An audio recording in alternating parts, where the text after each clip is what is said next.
करणारी काही मंडळी असेल, आताच 2 कर्तबगार आणि कर्तृत्ववान व्यक्तींचा या ठिकाणी सन्मान झाला, ज्यामध्ये श्रीरामजी तेलंग आहेत.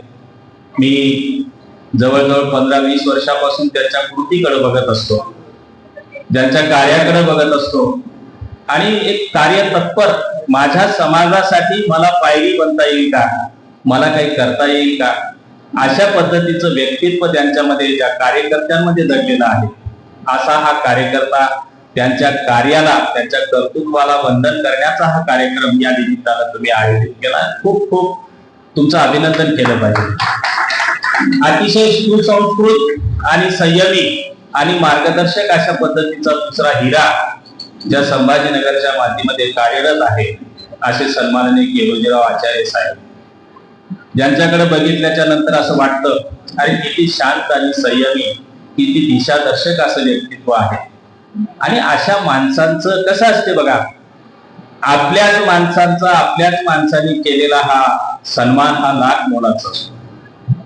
तसं अशा ह्या माणसांचा, अशा ह्या कर्तृत्वाचा, कारण जग कर्तृत्वाला वंदन करत असत असं म्हटलं जातं.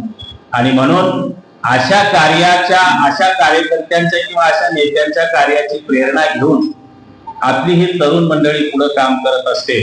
म्हणून आजचा हा आगळा वेगळा कार्यक्रम या ठिकाणी आम्हाला बघायला मिळाला.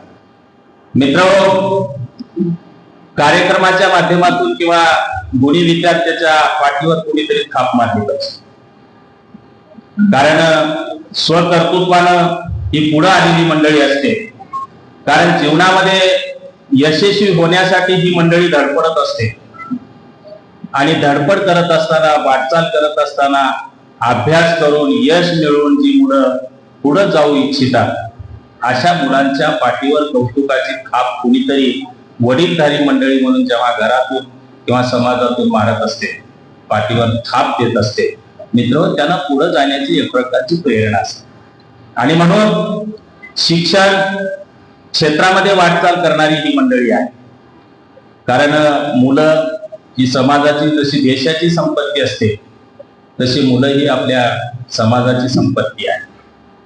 आणि जेव्हा गुणी मुलं, गुणी माणसं समाजामध्ये जन्माला येतात, उभी राहतात, कारण समाजाची उंची कशी मोजायची, कारण समाजातल्या गुणी मुलांवर आणि गुणीजनांवर समाजाची उंची ही सिद्ध होत असते.